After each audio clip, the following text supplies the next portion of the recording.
और आइए सीधा आपको लेकर चलते हैं सदन, जहां पर संसद के सत्र की शुरुआत हो चुकी है और ये सीधे सदन की तस्वीरें आपके सामने। भारी उद्योग और लोक उद्यम मंत्रालय के कैबिनेट मंत्री के रूप में भी कार्य किया।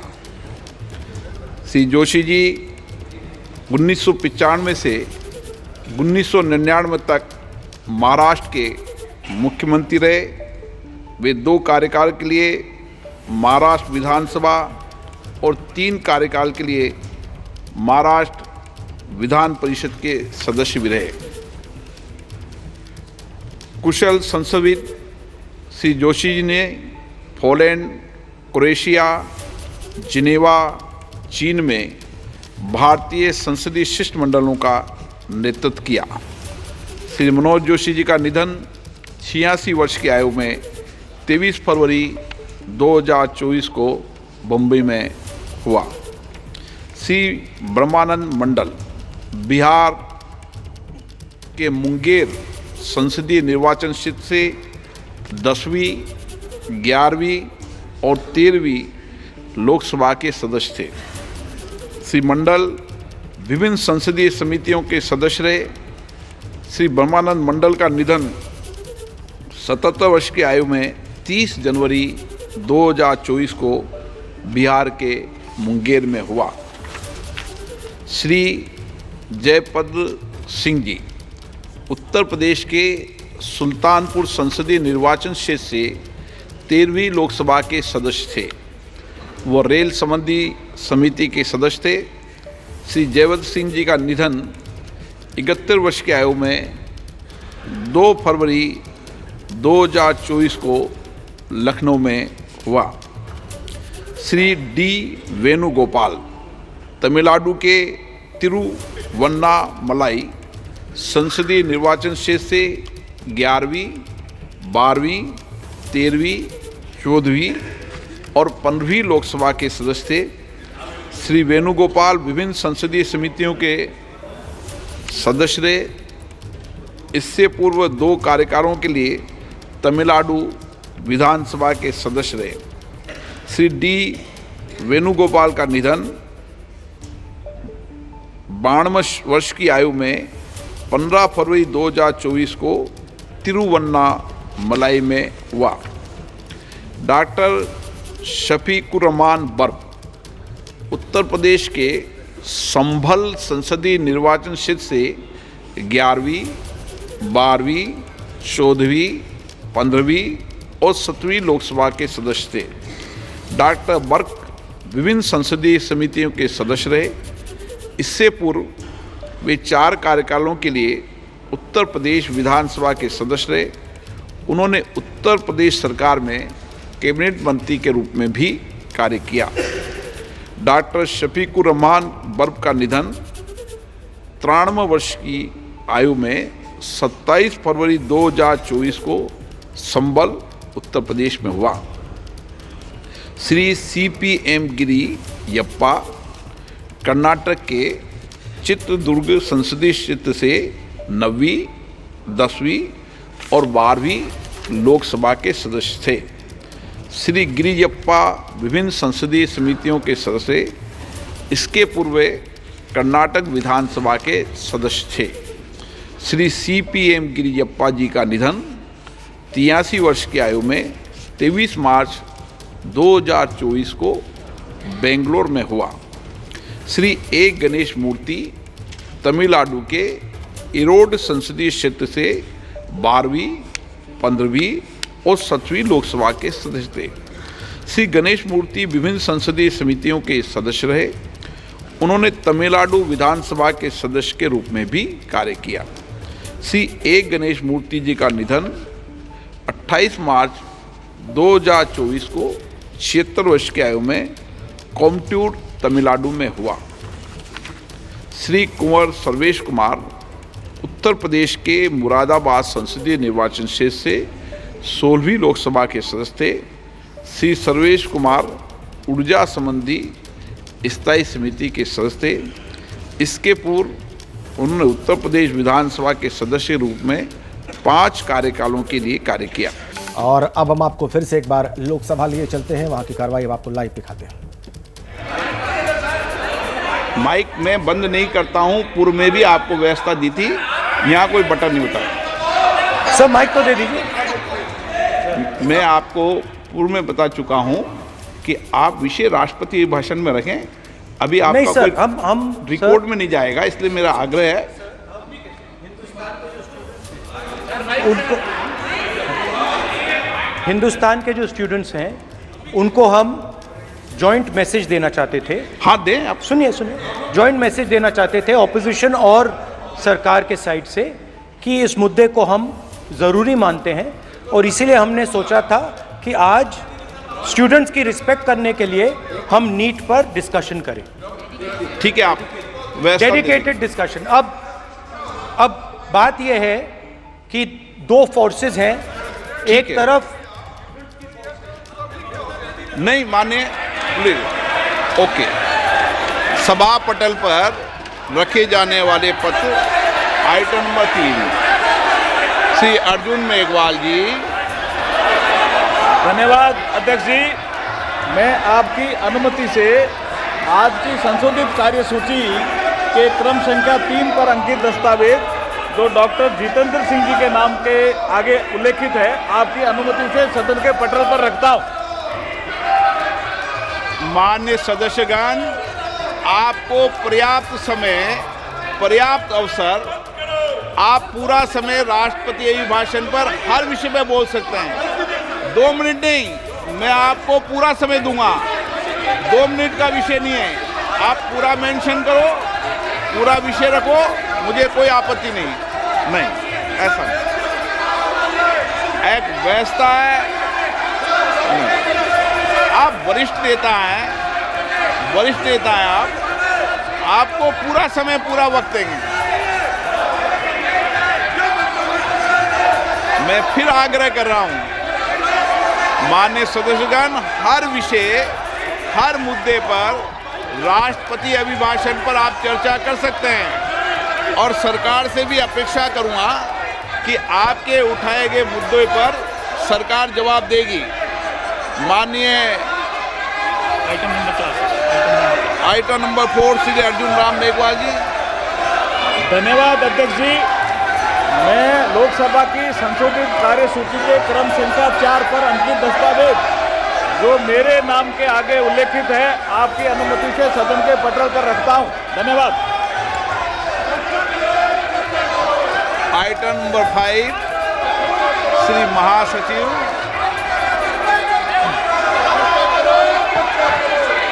Sir, I beg to lay on the table a copy of new direction 116A Hindi and English version issued by the Speaker under the rules of procedure and conduct of business in Lok Sabha. माननीय सदस्यगण, आप सब वरिष्ठ सदस्य हैं। राष्ट्रपति अभिभाषण के बीच में कभी स्थगन प्रस्तावों को नहीं लिया जाता।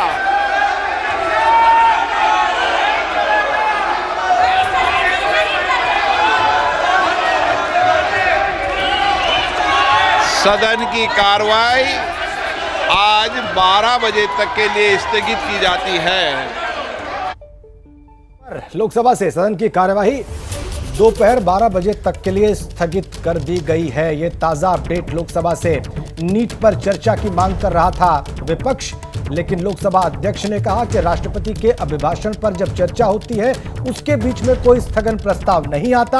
आप उस चर्चा के दौरान कोई भी बात उठा सकते हैं, किसी भी विषय पर बोल सकते हैं, जितना समय चाहेंगे उतना मिलेगा। लेकिन विपक्ष अड़ा रहा और राहुल गांधी ने विपक्ष की तरफ से बात रखी कि नीट पर वो चर्चा करना चाहते हैं और सरकार के साथ मिलकर नीट के जो अभ्यर्थी हैं, जो परेशान हैं, उनको बताना चाहते हैं कि सदन बहुत गंभीर है उनके विषय को लेकर। बिल्कुल, और यही मांग लगातार विपक्ष की तरफ से की गई। राहुल गांधी की तरफ से ये कहा गया कि सबसे पहले नीट के मुद्दे पर सदन में चर्चा होनी चाहिए, क्योंकि देश का भविष्य परेशान है और चर्चा उसी को लेकर होनी चाहिए। और अब तस्वीरें सीधे राज्यसभा से। To misuse the platform. No, Pramod ji, you are misusing the indulgence accorded. You have to raise a point of order. Now, how my ruling? 267 allows every member of the House to move that any rule may be suspended, that I have received 22. Please take your seat. Now, why it is with the consent of the chairman? Because the chairman has to apply his mind. If the chairman finds that the matter can be discussed immediately without wait by debate on the president's address, then why raise this? So this cannot happen. Some members met me in my chamber. They raised the issue. I tried to persuade them that, and I gave them an illustration. I told them that if you are taking a flight to Kolkata and the flight is waiting, seats are booked, still you want to argue, let us argue, can I take this flight? The opportunity is available at your door. The next item will be this only. Address of the Honorable President will be debated here. You will get all the opportunity. Please, leader of the opposition. Sir. Sir, ये special flight है कि कब चाहे तब जा सकते हैं। Sir, ये स्पेशल फ्लाइट ही वेट कर रही है। मल्लिकार्जुन खड़गे जी बेंगलोर जाने के लिए स्पेशल फ्लाइट वेट कर रही है ताकि आप वेट करने की जरूरत नहीं, उसके लिए अभिनंदन कर सके। टाइम वो अगर कभी अपने को एक्सटेंड करना है तो उसके लिए हम इस बार हमारे जो सिविल एविएशन मिनिस्टर है वो हैदराबाद के ही है, मैं पूछ के उनको एक्सटेंड कर लूँगा। लेकिन बात यह है, सो 267 क्यों मेंशन किया गया है कि ऐसे स्पेसिफिक केसेस आते हैं तब आपके कंसेंट लेकर, आपको मनवा कर, आपके दिल को छूने तक हम ये बात करेंगे। उसी लिए ये 267 है, नहीं तो इसका 267 रखने का माने क्या है? जब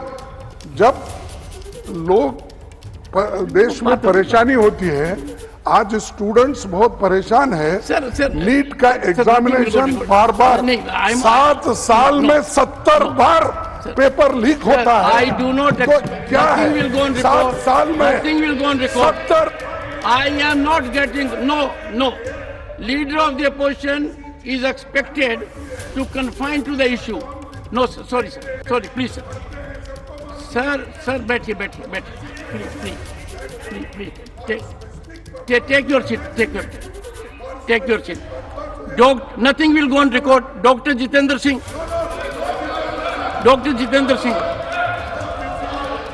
Chairman sir, with your kind permission, I rise to lay on the table of the House papers listed against my name at serial number 3(1) in today's list of business. Thank you, Chairman sir. Professor S.P. Singh Baghel. महोदय, मैं आपकी अनुमति से आज की कार्यसूची में मेरे नाम के आगे क्रम संख्या 2 पर उल्लिखित कागज हिंदी और अंग्रेजी सदन के पटल पर रखने की अनुमति चाहता हूँ। Honorable members, announcement regarding BSc. I have to inform honorable members that the Business Advisory Committee in its meeting held on 27 June 2024 has allotted time for government business as follows. Discussion on the motion of thanks on the President's address, 21 hours. Honorable members, these 21 hours have to be utilized for issues you seek to raise. It will be walking away from your constitutional obligations when you can discuss right away.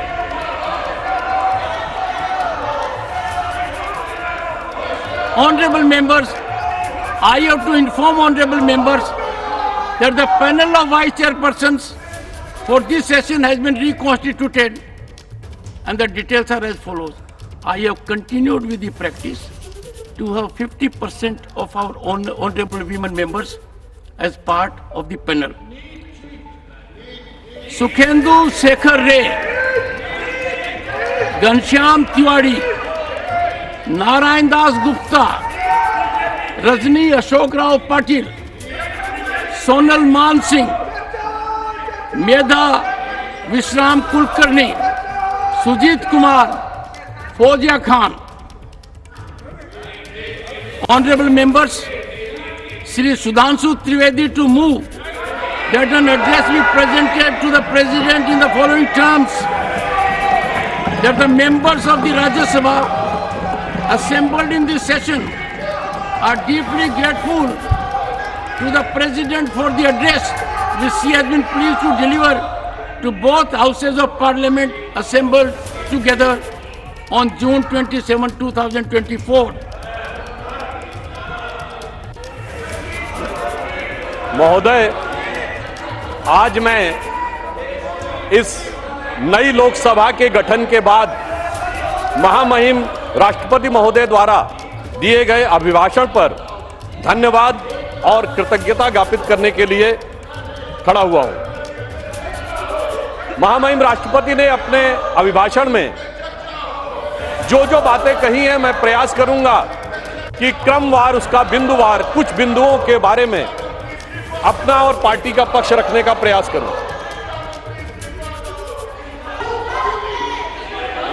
The House will meet at 12 noon today. बड़ी खबर, राज्यसभा की कार्यवाही भी हंगामे के बीच में स्थगित कर दी गई है दोपहर 12 बजे तक के लिए। लोकसभा की कार्यवाही पहले ही 12 बजे तक के लिए स्थगित है और अब राज्यसभा की कार्यवाही भी 12 बजे दोपहर तक के लिए स्थगित कर दी गई है। नीट पर चर्चा की मांग कर रहा था नियम 267 के तहत विपक्ष, लेकिन वहां पर चेयरमैन ने उस बात को ठुकराया और राष्ट्रपति के अभिभाषण पर धन्यवाद प्रस्ताव पर चर्चा की शुरुआत हुई। सुधांशु त्रिवेदी खड़े हुए, बोलना शुरू हुआ उनकी तरफ से, लेकिन फिर हंगामा शुरू हुआ और अब दोपहर 12 बजे तक के लिए राज्यसभा की कार्यवाही भी स्थगित कर दी गई है। तो देखिए, दोनों सदनों की कार्यवाही 12 बजे तक के लिए स्थगित कर दी गई है और ज्यादा जानकारी के लिए आपको सीधा लेकर चलते हैं, हमारे सहयोगी अंकित इस वक्त सीधे हमारे साथ कनेक्ट है। अंकित, जिस तरीके से विपक्ष की तरफ से दोनों ही सदनों में नीट का मुद्दा उठाया गया और कार्यवाही अब स्थगित हो गई है, चर्चा इस मुद्दे पर हो नहीं पाई, क्या लग रहा है कि कहीं ना कहीं अब सरकार इस मुद्दे को लेकर सदन के भीतर भी ज्यादा फंसती हुई नजर आ रही है?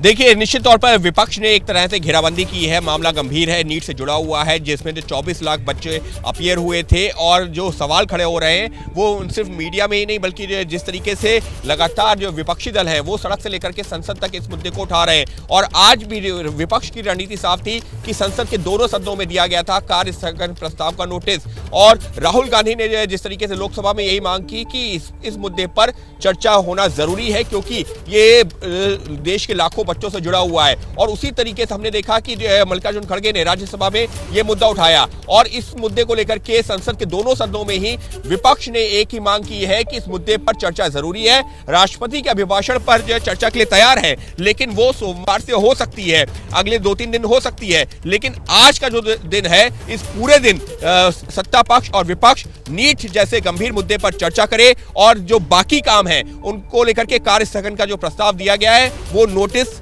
एक्सेप्ट किया जाए। लेकिन जो लोकसभा के स्पीकर है और राज्यसभा के चेयरमैन है, दोनों ने साफ कर दिया कि फिलहाल ये मुमकिन नहीं है क्योंकि कल जो है दोनों पक्षों से बातचीत करने के बाद में ही ये वक्त तय किया गया था। जी अंकित, तो ये समझा जाए जैसे राहुल गांधी ने इस विषय को उठाया लोकसभा पे नीट पर चर्चा का, ये विषय उठाकर एक किस्म से सरकार को उन्होंने फंसा दिया है, ये समझा जाए?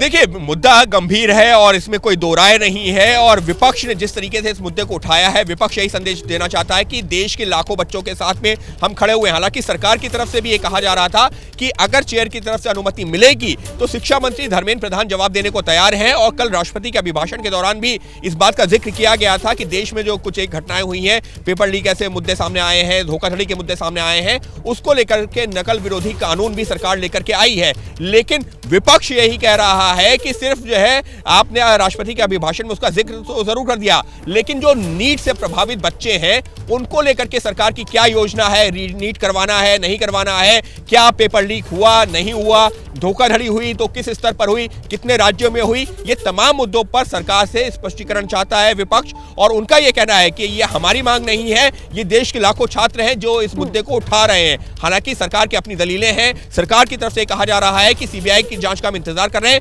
जो भी उचित कार्रवाई होगी की जाएगी, लेकिन विपक्ष की मांग एक ही है कि इस मुद्दे पर सरकार को सदन में आकर जवाब देना चाहिए। और अंकित, जिस तरीके से तकरीबन 10 साल के बाद एक ऐसी तस्वीर सदन के भीतर से सामने आती है कि आवाज विपक्ष की गूंज रही थी नीट के मुद्दे को लेकर, क्या सदन के अंदर से भी यही मैसेज देश की जनता तक पहुंचाने की कोशिश इस वक्त देखी गई कि हम तो आपकी आवाज उठा रहे हैं और सरकार आपकी आवाज दबाने की कोशिश कर रही है? क्या यही मैसेज देना चाहता था विपक्ष?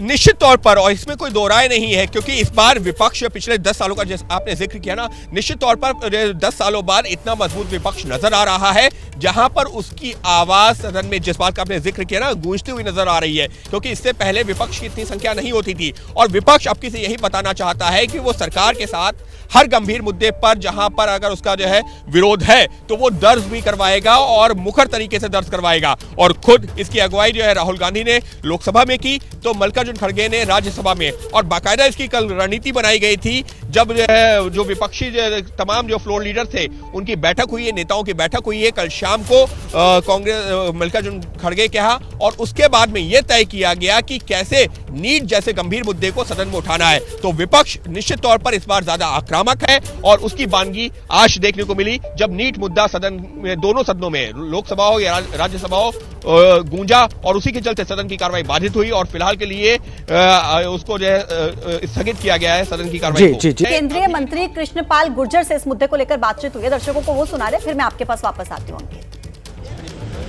हमारे साथ बात कर लेंगे कृष्णपाल गुर्जर जी। कृष्णपाल जी, जिस तरह से नीट को लेकर विपक्ष हंगामा कर रहा है और आज भी प्लानिंग उनकी है कि पार्लियामेंट के अंदर नीट को लेकर इशू उठाया जाए, क्या लगता है कि सरकार को घेरने की जो सरकार का क्या जवाब है इस पर? देखिए, ये बिल्कुल हार से बौखलाए हुए लोग हैं। ये जवाब सुनना नहीं चाहते, सवाल करना नहीं चाहते, ये सिर्फ मीडिया में बने रहने के लिए ये इस तरह के आरोप करते हैं, बनाते हैं। अभी अध्यक्ष महोदय ने उनको पूरी तरह से कहा है, पर्याप्त समय है राष्ट्रपति महोदय के अभिभाषण पर अपनी बात कहने के लिए। नीट पर वो जितना सवाल पूछना चाहें वो पूछ सकते हैं, सरकार जवाब देने के लिए तैयार है। उन्होंने कहा भी है कि सरकार इस पर तुरंत जवाब भी देगी, लेकिन वह ना कोई सवाल पूछना चाहते हैं ना जवाब सुनना चाहते हैं, तो सच्चाई वो भी जानते हैं। इसलिए उन्होंने सिर्फ हंगामा करना है, सदन को नहीं चलने देना है, ये ठीक नहीं है। उनको पर्याप्त समय विपक्ष को दिया गया है, उसमें नीट पर जितना चाहे वो पूछ सकते हैं। लेकिन विपक्ष की मांग है कि एनटीए को समाप्त किया जाए और मंत्री इस्तीफा।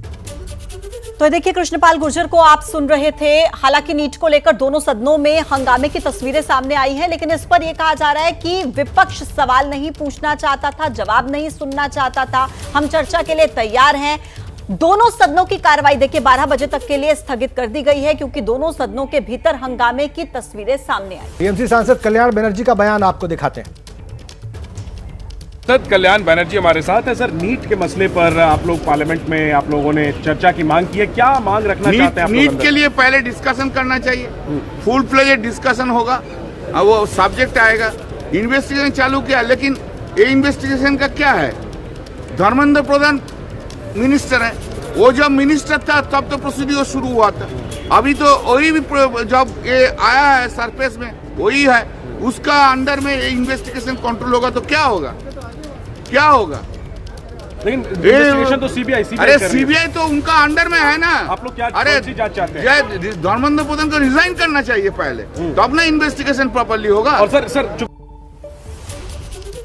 के शिक्षा मंत्री धर्मेंद्र प्रधान को रिजाइन करना चाहिए पहले, तब जाके इन्वेस्टिगेशन ठीक से हो सकती है। टीएमसी सांसद कल्याण बनर्जी का यह बड़ा बयान। इस बीच में खबर यह है कि 12 बजे तक दोनों ही सदन, लोकसभा और राज्यसभा, इन दोनों की कार्यवाही स्थगित कर दी गई है। बड़ी खबर दिल्ली से इस वक्त हमारे पास है। दिल्ली की मंत्री आतिशी के घर में बारिश का पानी घुसने की तस्वीरें हमें मिल रही हैं। ये देखिए आप तस्वीरें।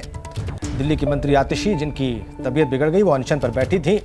उनकी मांग थी कि हरियाणा पानी छोड़े और उसके बाद उनकी तबीयत बिगड़ी, लेकिन फिलहाल देखिए उनके घर में किस तरह पानी घुसा हुआ है। ये पहली बारिश है जमकर बारिश हुई है और आप देख सकते हैं उनकी नेम प्लेट उनके नाम की, आतिशी मिनिस्टर दिल्ली गवर्नमेंट। और ये घर की स्थिति, घर के अंदर आप देखिए, आप देख सकते हैं बारिश का पानी और उसमें उसी को क्रॉस करके जाते हुए लोग, संभवतः उनका स्टाफ भी हो सकता है ये। तो ये मथुरा रोड पर जो उनका आवास है, जो आधिकारिक आवास है, उसकी तस्वीरें हम आपको दिखा रहे हैं।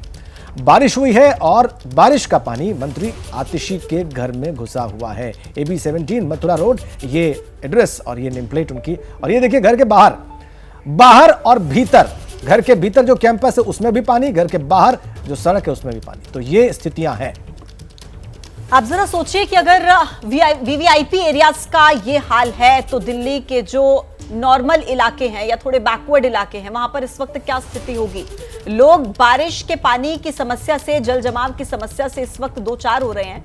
और ऐसे में इस बीच इस तस्वीर का सामने आना, जहां दिल्ली के जल मंत्री आतिशी, उनके सरकारी आवास में पानी किस तरीके से घुस गया है। अंदर आप ये तस्वीरें देख लीजिए, सब तरफ आपको पानी ही पानी नजर आ रहा होगा। तो इस तरीके के हालात फिलहाल दिल्ली में बनते हुए नजर आ रहे हैं, यानी कि जल जमाव की स्थिति किस तरीके की है दिल्ली में, उसकी समस्या से कैसे लोगों को परेशानी का सामना करना पड़ता है। थोड़ी सी बारिश और उसके बाद ऐसी परिस्थितियां राजधानी दिल्ली के सामने आ रही हैं। ये वाकई लोगों के लिए बहुत ज्यादा परेशान कर देने वाली तस्वीर। दिल्ली की मंत्री आतिशी, जिनके घर में पानी घुस चुका है, और ऐसी ही कई तस्वीरें सुबह से सामने आ रही हैं जहां दिल्ली के कई इलाके ऐसे जो जलमग्न हो चुके हैं। आवाजाही में लोगों को दिक्कत हो रही है, 2 पहिया वाहन फंसे हुए हैं, 4 पहिया वाहन फंसे हुए हैं, लोगों को निकलने में दिक्कत हो रही है। और इसी बीच ये तस्वीर दिल्ली के जल मंत्री आतिशी के सरकारी आवास की, जहां पर आप देखिए हर तरफ आपको केवल और केवल पानी ही पानी नजर आ रहा होगा। तो दिल्ली दरिया बनी हुई है, जबकि अभी पहली बारिश है, कुछ मिनट बारिश हुई है और उसके बाद ये तस्वीर। अभी पूरा मौसम बाकी है सामने, पूरा मॉनसून सीजन बाकी है। पिछले वर्ष भी हमने देखा कैसे दिल्ली में बाढ़ का पानी घुसा था, और अभी बस बारिश शुरू हुई है और मुसीबत सामने है। और ये दिल्ली की मंत्री आतिशी का आवास है जो आप देख रहे हैं। सांसद राम गोपाल यादव के घर में भी पानी घुसा हुआ है, और वो तस्वीर भी हमने आपकी स्क्रीन पर रख दी। और ये देखिए कैसे उनको उठाकर उनके वाहन में बिठाया गया, चूंकि पानी लगा हुआ था और काफी पानी था, तो इसलिए उन्हें चूंकि संसद जाना था, आज संसद की कार्रवाई में उनको शामिल होना था, तो ऐसे उनका स्टाफ जो है उनको लेकर आया उनके वाहन तक, गोद में उठाकर एक किस्म से। और ये देखिए पहले बोरियों के जरिए जो है, बोरियों के सहारे वो दूसरी तरफ पहुंचे और उसके बाद उनको उठाकर उनके वाहन तक पहुंचाया गया। दिल्ली की जल मंत्री आतिशी का घर आप देख ही रहे हैं, जल ही जल है, घर के अंदर भी, घर के बाहर भी। सांसद मनीष तिवारी का घर आप देख लीजिए, वहां भी बारिश का पानी आप बिल्कुल स्पष्ट देख सकते हैं। 3 तस्वीरें, तीनों राजनेता, और इस बीच में रेणुका चौधरी कुछ कह रही है, वो आपको दिखाते हैं।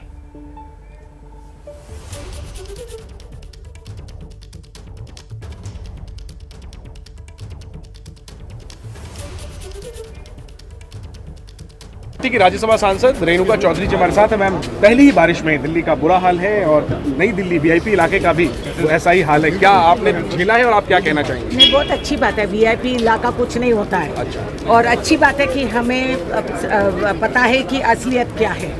ये लेपापोती जो अंदर कर रही ये नहीं है, वास्तव में वहाँ स्विमिंग पूल बने हुए हैं, हर सड़क पे सैकड़ों गाड़ी बंद है, कोई घुस नहीं सकते, कोई निकल नहीं सकते। कितना समय लगा आपको संसद भवन पहुँचने में? मैं बताऊँ, मैं इनकी गाड़ी लेके आई हूँ, और उसमें भी हमें 2-2.5 घंटे लगे। कहाँ से आने में? डिफेंस कॉलोनी से। डिफेंस कॉलोनी से पार्लियामेंट 2.5 घंटे? 2.5 घंटे। आम दिनों में आधे घंटे का रास्ता है। हाँ हाँ, बताइए। और आज पहली बारिश में ये हाल है? पहली बार बारिश हो, मैं ये तो भगवान को चाहती हूँ, क्योंकि ग्राउंड वेल पानी बढ़ना चाहिए, किसानों का खेती के लिए पानी चाहिए, इंसान जीने के लिए पानी चाहिए। बारिश नहीं होना ये मैं कभी नहीं सोचूंगी, मगर कुछ तो करें। सिर्फ डायलॉग बाजी बोलने से होता नहीं है, काम भी करना पड़ता है। आप देख, नया पार्लियामेंट, नया संसद भवन, बहुत अच्छा मकर द्वार पता नहीं क्या है, बहुत अच्छी बात है। पोर्च का है, बारिश पड़ते हुए तो हम अंदर कैसे जाएंगे, बाहर आने में फिसल के गिरे तो पोर्च रहना चाहिए ना, कैनोपी तो चलाओ, कुछ तो करिए। दुनिया की 5वीं सबसे बड़ी अर्थव्यवस्था की राजधानी का ये हाल है। ठीक है, हाल तो अब चाल क्या है देखिए। एक आखिरी मैम, एयरपोर्ट पर टर्मिनल 1 का एक स्ट्रक्चर गिर गया, उसमें कई लोग घायल हैं, 1 से ज़्यादा लोगों की जान भी गई है, क्या कहेंगे? हम क्या कहेंगे ये बात नहीं है, ये क्या कह रहे हैं ये पूछ लीजिए। तो दिल्ली के ड्रेनेज सिस्टम को लेकर सवाल खड़े हो रहे हैं। चौड़ी सड़कें हैं, ओवरब्रिज है, लेकिन पानी निकासी की कोई व्यवस्था नहीं है। तो दिल्ली की बारिश ने सभी को परेशान करके रखा है। दिल्ली पानी पानी हो चुकी है।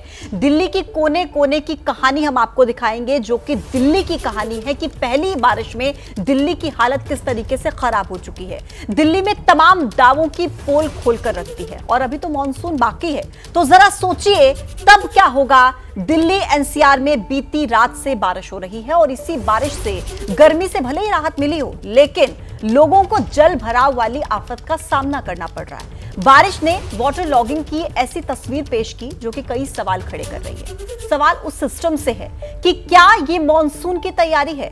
अगर मॉनसून की तैयारी ऐसी है तो यकीन मानिए जब मॉनसून आएगा ना तो वो बेहद रुलाएगा, क्योंकि अगर प्री मॉनसून की बारिश ही दिल्ली झेल नहीं पा रही तो जब बरसात पीक पर होगी, मॉनसून अपना रंग दिखाएगा तो दिल्ली वालों का क्या होगा वो आप इन तस्वीरों के जरिए जरा सोचिए। ये अलग अलग जगह की तस्वीर, दिल्ली के ही अलग अलग इलाकों की, जो कि तमाम दावों की पोल खोलकर रख देती है। दिल्ली के ड्रेनेज सिस्टम का क्या हाल है, लोकल ड्रेनेज सिस्टम किस तरीके से बेहाल है, दयनीय स्थिति में है। लोगों को जल जमाव की परेशानी का सामना करना पड़ रहा है। और पहली दूसरी बारिश में अगर ये हालत है तो अभी तो मॉनसून की शुरुआत हुई है। ऐसे में सवाल खड़े होते हैं कि जब मॉनसून अपने पीक पर होगा तो दिल्ली वालों की समस्या कैसी होगी। मेरे सहयोगी अंकित इस वक्त सीधे हमारे साथ कनेक्ट है। अंकित, बार बार सवाल यही उठता है कि दिल्ली में इतनी चौड़ी चौड़ी सड़कें हम देखते हैं, ओवरब्रिजेस देखते हैं, इंफ्रास्ट्रक्चर के नाम पर बड़े बड़े दावे किए जाते हैं, लेकिन लोकल ड्रेनेज सिस्टम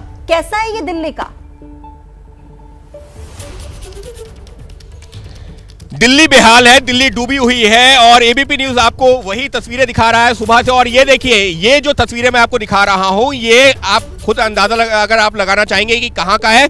ये है आईटीओ चौक का, आईटीओ का जो मेन पुल है उसके पास की ये तस्वीरें हैं। अगर आप पुल के ऊपर चढ़ते हैं तो इस तरीके से पानी एक तरीके से नदी सी बह रही है, स्विमिंग पूल सा बना हुआ है जिसमें से तैर करके लोगों को, गाड़ियों को आगे जाना है। इस तरीके के हालात बने हुए हैं, गाड़ियां फंस रही हैं, बंद हो रही हैं। और उसके चलते हो क्या रहा है, उसके चलते काफी लंबा घंटों का ट्रैफिक जाम। और अब आप खुद सोचिए, ये तस्वीर वहां की है जहां से दिल्ली सचिवालय आधा किलोमीटर की भी दूरी पर नहीं है। जहां से अगर हम आईटीओ चौक जो मेन चौराहा है आईटीओ का, उसकी बात करें, वो मुश्किल से 200-300 मीटर की दूरी पर है। और किस तरीके की तस्वीरें सामने, जो बाइक को राजेश अगर आप दिखा पाए कि किस तरीके से जो बाइक सवार हैं या गाड़ी सवार हैं, वो देखिए किस तरीके से इस वक्त डूबे से नजर आ रहे हैं। उसकी वजह क्या है? उसकी वजह है ये जल भराव के ऐसे हालात जहां पर जो आया है वो फंस रहा है। और उसके चलते इस वक्त अगर मैं इस शब्द का इस्तेमाल कर रहा हूं या एबीपी न्यूज हम लोग इस्तेमाल कर रहे हैं कि दिल्ली डूब सी गई है,